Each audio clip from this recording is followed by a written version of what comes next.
សូមស្វាគមន៍បងប្អូនជនរួមជាតិជាទីគោរពថ្ងៃនេះខ្ញុំសូមនាំបងប្អូនមកតាមដាននូវព័ត៌មានដ៏ក្តីគគុកជាច្រើនពីប្រទេសថៃ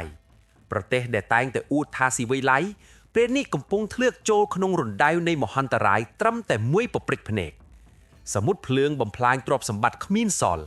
ក្របបែកផ្ទុកកក្រែកភ្លាវថៃរត់ប្រសាទហើយអ្វីដែលគួរឲ្យមោទនភាពសម្រាប់ខ្មែរយើងនោះគឺមេទ័ពថៃកំពុងតែញ័រជើងភ័យខ្លាចប្រព័ន្ធរ៉ុកែតកម្ពុជាយើង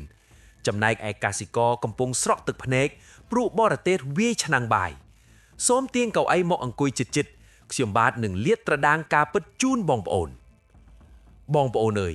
គ្រោះមហន្តរាយហាក់ដូចជាកំពុងតែបើកឆាកវាយលុកប្រទេសថៃផ្ទួនគ្នាវាយប្រហារឡើងក៏ក្រោករកតែដកដង្ហែលមិនទាន់សោះឡើយគ្រាន់តែនាឡិកាចង្អុលចំម៉ោង4រសៀលភ្លាមមកជួរៀតភឿងបានវាយលុកយ៉ាងសាហាវព្រៃផ្សៃបំផុតនៅឯភៀងខាងជើងក្នុងខេត្តលំប៉ាងនៅកណ្ដាលថ្ងៃចេះក្នុងភូមិសាយថងស្រាប់តែមានសម្លេងផ្ទុះបន្លឺឡើងឌូងយ៉ាងកក្រែកដីដោយរន្ទះបាញ់កណ្ដាលថ្ងៃត្រង់សាក់សីម្នាក់ដែលរត់គេចខ្លួនទាំងប្រលឹងចុងសក់បានប្រាប់អ្នកសារព័ត៌មានទាំងបបោមាត់ញ័រមុខស្លេកដោយក្រមួនថាខ្ញុំកំពុងតែអង្គុយសុកស្រាប់តែឮសំឡេងផ្ទុះកក្រើកដោយគ្រាប់បែក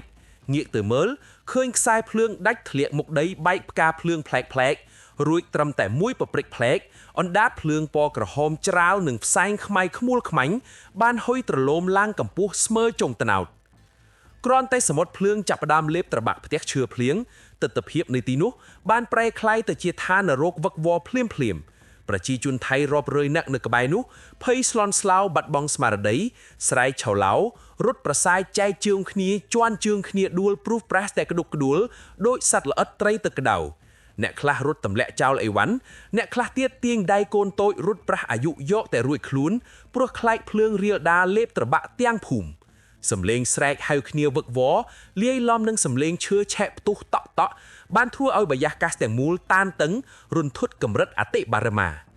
ផ្ទះឈើដ៏ធំមួយខ្នងត្រូវបានបញ្ចូលរៀកភ្លើងទំពាស៊ីយ៉ាងសន្ធោសន្ធៅ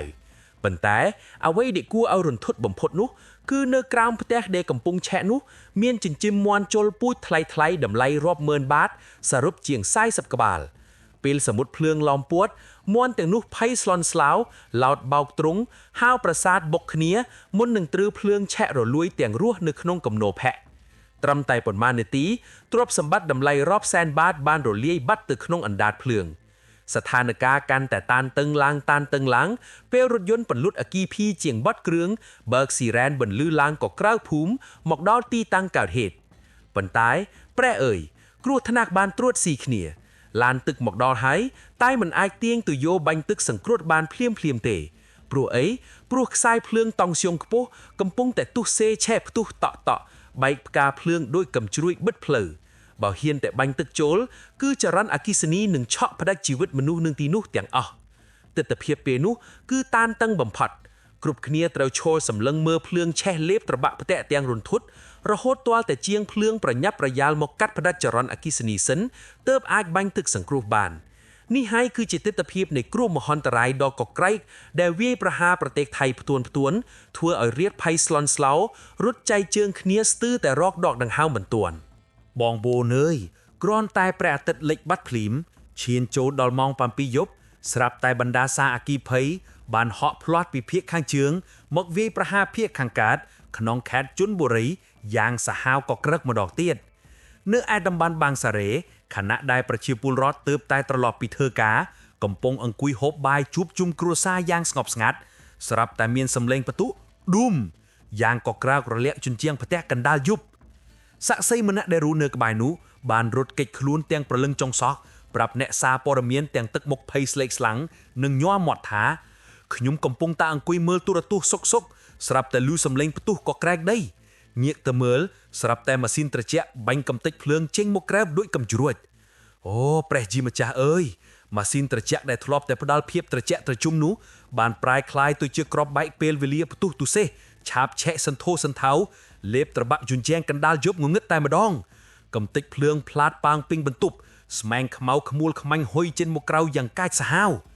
គ្រាន់តែអណ្ដាតភ្លើងបាញ់ចេញមកភ្លាមទិដ្ឋភាពនៅទីនោះបានប្រែក្លាយទៅជាឋាននរកវឹកវរ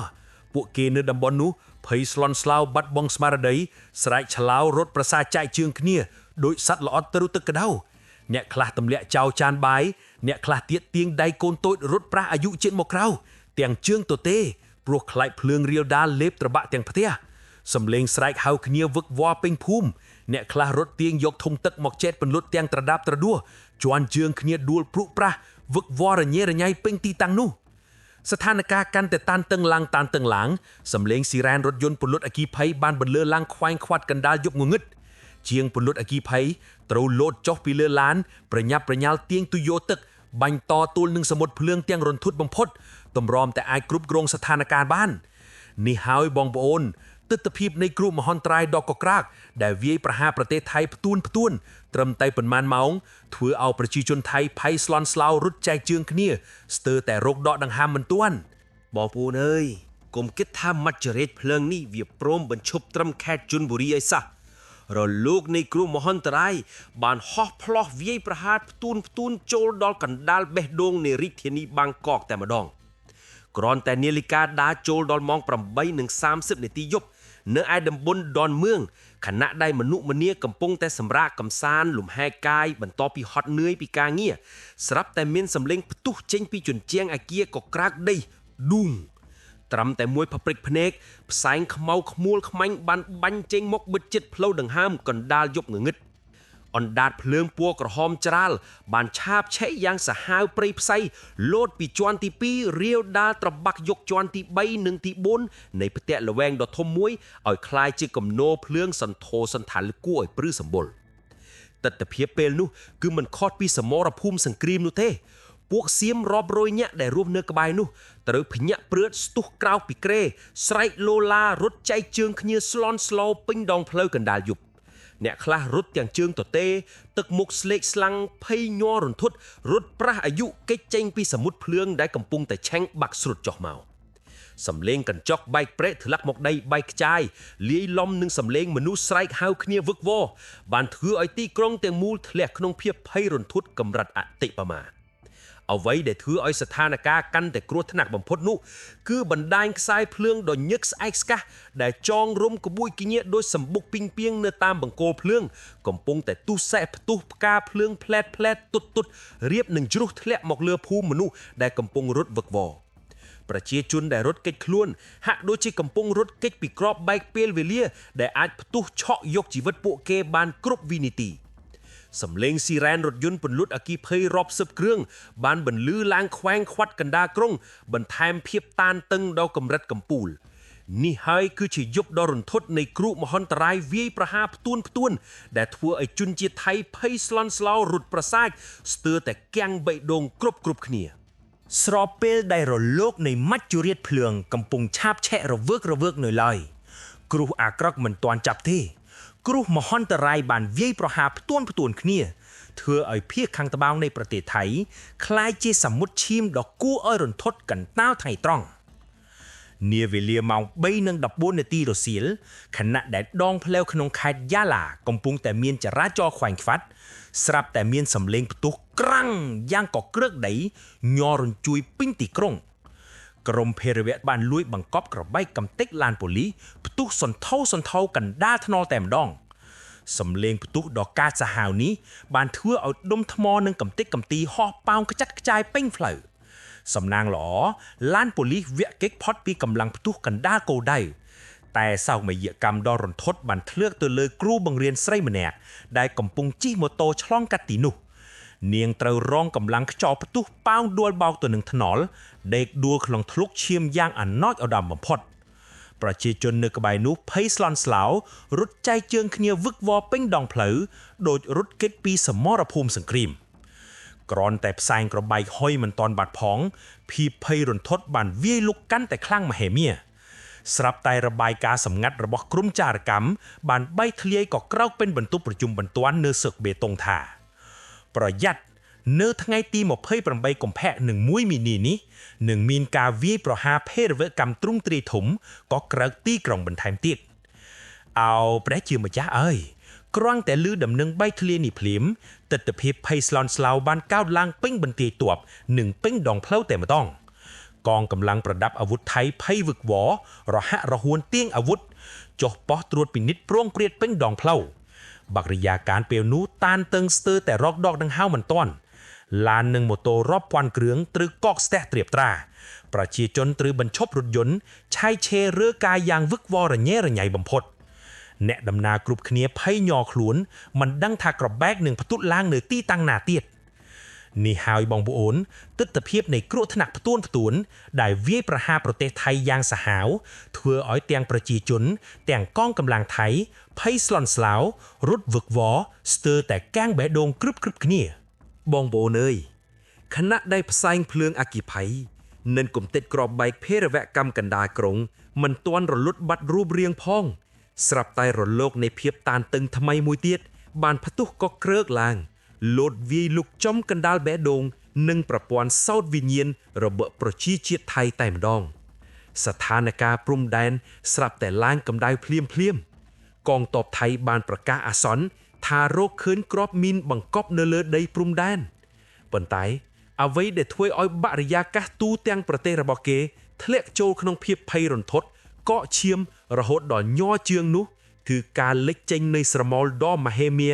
នៃប្រព័ន្ធរ៉ុកកែតពហុធុង PHL-03 ចម្ងាយឆ្ងាយរបស់កម្ពុជាយើងស្រាប់តែភ្លាមនោះកណ្ដាលសភាពការដ៏តានតឹងអ្នកនាំពាក្យកងទ័ពជើងគោកថៃបានចេញមុខប្រកាសក្តែងតាមកញ្ចក់ទូរទស្សន៍ដើម្បីពន្លត់ការភ័យខ្លាចដោយបញ្ជាក់ថាសូមប្រជាជនកុំភ័យស្លន់ស្លោនិងកុំបារម្ភពីរ៉ុកកែត PHL-03 របស់កម្ពុជាឲ្យសោះអូព្រះជាម្ចាស់អើយគ្រាន់តែប្រយោគប្រកាសកុំឲ្យភ័យនេះលាន់ឮចេញមកភ្លាមវាប្រៀបបាននឹងការទម្លាក់គ្រាប់បែកផ្លូវចិត្តមួយទំហឹងកណ្ដាលទីក្រុងប្រជាជនដែលកំពុងតែភ័យញ័ររន្ធត់នឹងរឿងភ្លើងឆេះផ្ទះនិងគ្រាប់បែកក្នុងស្រុកស្រាប់កាន់តែស្លន់ស្លោបាត់បង់ស្មារតីរត់ប្រសាចសួរគ្នាវឹកវរពេញបណ្ដាញសង្គមគ្រប់គ្នាដេកភ័យញ័រចម្ប្រប់សំណួរបានផ្ទុះឡើងក៏ក្រាកថាបើគ្មានការគំរាមកំហែងតើកងទ័ពលើកយករឿងរ៉ុកកែតដ៏មហិមានេះមកប្រកាសធ្វើអ្វីសំឡេងប្រកាសរបស់កងទ័ពគេដែលគំរាមថាបើមានការបាញ់ប្រហារគេនឹងវាយបកវិញភ្លាមបានធ្វើឲ្យបរិយាកាសសន្តិសុខកាន់តែតានតឹងដល់កម្រិតកំពូលទីក្រុងទាំងមូលស្ថិតក្នុងភាពវឹកវរប្រជាជនគេកំពុងរស់នៅក្នុងស្ថានភាពភ័យរន្ធត់ត្រួតស៊ីគ្នាងាកឆ្វេងជួបភ្លើងឆេះងាកស្ដាំជួបគ្រាប់បែកភេរវកម្មឯងាកទៅមុខបែរជាត្រីប្រឈមនឹងស្រមោលនៃមហាយុទ្ធបកររ៉ុកកែតដែលអាចកំទេចគោលដៅបានគ្រប់វិនាទីនេះហើយបងប្អូនទស្សនវិជ្ជានៃប្រទេសដែលកំពុងរងមហន្តរាយផ្ទួនទាំងគ្រោះថ្នាក់ក្នុងស្រុកនិងការភ័យស្លន់ស្លោញ័រចំពោះអំណាចយោធាគីខាងក្រៅដែលធ្វើឲ្យស្ថានភាពប្រចាំថ្ងៃនេះក្តៅគគុកស្ទើរតែផ្ទុះឆេះបងប្អូនជនរួមជាតិជាទីគោរពសូមបងប្អូនកុំតន់គិតថារលកនៃវិនាសកម្មនេះវាបញ្ឈប់ត្រឹមរឿងគ្រាប់បែកភេរវកម្មកក្រើកដីនិងភ្លើងឆេះផ្ទះរត់ប្រសាទនោះឲ្យសោះគ្រោះមហន្តរាយបានវាយលុកផ្ទួនរាវដាវដោយរលកស៊ូណាមីវាយប្រហារផ្ដាច់ប្រព័ន្ធសេដ្ឋកិច្ចរបស់គេឲ្យដួលរលំតែក្ដុកតែក្ដួលដោយរលកដូមីណូថែមទៀតនៅឯខេត្តរាជបុរីទីផ្សារកសិកម្មដូងក្រអូបដ៏ធំបំផុតត្រូវរងការវាយប្រហារសេដ្ឋកិច្ចយ៉ាងកក្រើករលាយត្រឹមមួយប៉ព្រិចផ្លែកក្រុមមូលធនបរទេសបានសម្រុកចូលមកវាយលុកក្តោបក្តាប់ទីផ្សារទាំងស្រុងដោយព្យុះសង្ហរាដោយខុបខិតគ្នាទម្លាក់តម្លៃដូងកំតិចដល់បាតសល់ត្រឹមតែ2បាតប៉ុណ្ណោះក្នុងមួយផ្លែកសិកររាប់ម៉ឺនគ្រួសារដែលខំប្រេងតោងឡើងដើមដូងទាំងប្រថុយប្រថានត្រូវគាំងបេះដូងស្រឡំកាំងឈរមើលរោងចក្រនឹងឈ្នួនកណ្ដាលក្នុងស្រុកដួលរលំបិទទ្វារប្រងព្រាតនេះគឺជាមហារលកឆក់ផ្នែកសេដ្ឋកិច្ចដ៏រន្ធត់ដែលធ្វើឲ្យទីផ្សារទាំងមូលធ្លាក់ចូលក្នុងភាពវឹកវរប្រជាជនស្លន់ស្លោបាត់បង់មុខរបរនិងឆ្នាំងបាយត្រឹមតែមួយប៉ព្រិចភ្នែកប៉ុន្តែបងប្អូនអើយអ្វីដែលធ្វើឲ្យរឿងរ៉ាវប្រចាំថ្ងៃនេះคล้ายជាទិដ្ឋភាពដ៏ហួសចិត្តកម្រិតអតិបរមានោះគឺស្របពេលដែលប្រទេសជាតិទាំងមូលកំពុងធ្លាក់ចូលក្នុងសមុទ្រភ្លើងសមុទ្រឈាមនិងវិបត្តិសេដ្ឋកិច្ចវឹកវររត់ស្លន់ស្លោរោគដកដង្ហើមមិនទាន់តើមេដឹកនាំជាន់ខ្ពស់របស់គេកំពុងធ្វើអ្វីកាមេរ៉ាបានកាត់ប្លង់ផ្ដោតទៅកាន់ខេត្តព្រៃឯណោះវិញលោកអនុទីនដែលជាថ្នាក់ដឹកនាំកម្ពុជាម្នាក់បែរជាកំពុងបង្ហាញខ្លួនយ៉ាងសង្ហា គាត់ស្លៀកពាក់ខោអាវប្រពៃណីពុំពណ៌ខៀវយ៉ាងស្អាតបាតមុខរលោងស្រិលដាវញញឹមញញែមបកដៃឆ្វេងស្ដាំសែកក្អាកក្អាយហែក្បួនបុណ្យសាសនាយ៉ាងសប្បាយរីករាយកណ្ដាលហ្វូងមនុស្សគាត់ដែលលើកំរាលព្រំហាក់បីដូចជាទិដ្ឋភាពរះរត់ស្លន់ស្លោកិច្ចពីក្របបែកនិងអាគីភីមិនដែលកោតមានតលទេសោះឆាកល្ខោននៃការសោយសបាយកណ្ដាលគំនោទុកសោករបស់ប្រជាជាតិខ្លួនឯងនេះហើយដែលជាភាពផ្ទុយគ្នាដ៏រន្ធត់បំផុតបងប្អូនអើយសាកស្រមៃមើលទិដ្ឋភាពដ៏តានតឹងនេះចុះប្រទេសមួយកំពុងរងគ្រោះថ្នាក់ទ្រព្យស៊ីគ្នាជើងឆេះត្បូងផ្ទុះកណ្ដាលរាជធានីវឹកវរសេដ្ឋកិច្ចដួលរលំឯមេដឹកនាំដាវសាយធឺប្រងើយពួកសៀមកំពុងរស់នៅក្នុងភាពភ័យស្លន់ស្លោរត់ប្រសាទកិច្ចពីសមុទ្រភ្លើងផងភ័យរន្ធត់នឹងគ្រាត់បែកភេរវកម្មផងនិងគាំងបេះដូងរឿងសេដ្ឋកិច្ចផងទិដ្ឋភាពប្រវត្តិសាស្ត្រថ្ងៃទី27កុម្ភៈនេះគឺជាផតតាំងរក់បញ្ជាក់យ៉ាងច្បាស់ថាធម្មជាតិកំពុងតែធ្វើទណ្ឌកម្មវាយប្រហារផ្ទួនធ្វើឲ្យផ្ទៃក្នុងប្រទេសគេវឹកវររញ៉េរញ៉ៃដល់ចំណុចកំពូលហើយអ្វីដែលកាន់តែកក្រើកនឹងធ្វើឲ្យកូនខ្មែរយើងមានមោទនភាពបំផុតនោះគឺចំពេលដែលផ្ទៃក្នុងកំពុងតែឆែករលាយវឹកវររត់ស្លន់ស្លោដល់ផ្នែកនេះកងទ័ពរបស់គេបែរជាកំពុងតែដេកភ័យញ័រជើងខ្លាចញញើតនឹងអំណាចយោធាដ៏មហិមារបស់ខ្មែរយើងទៅវិញចុះបងប្អូនជនរួមជាតិវិញតើមានមតិយោបល់យ៉ាងណាដែរតើបងប្អូនយល់យ៉ាងណាចំពោះកងទ័ពគេដែលកំពុងតែញ័រជើងមុខអំណាចខ្មែរយើងចំពេលដែលស្រុកគេកំពុងវឹកវរជួបគ្រោះផ្ទួនរត់ស្លន់ស្លោបែបនេះកុំភ្លេចចុច like share និង subscribe channel របស់ខ្ញុំបាទម្នាក់មួយផងដើម្បីទទួលបានព័ត៌មានវិភាគក្តៅៗនិងទាន់ហេតុការណ៍ជារៀងរាល់ថ្ងៃសូមអរគុណសម្រាប់ការទស្សនា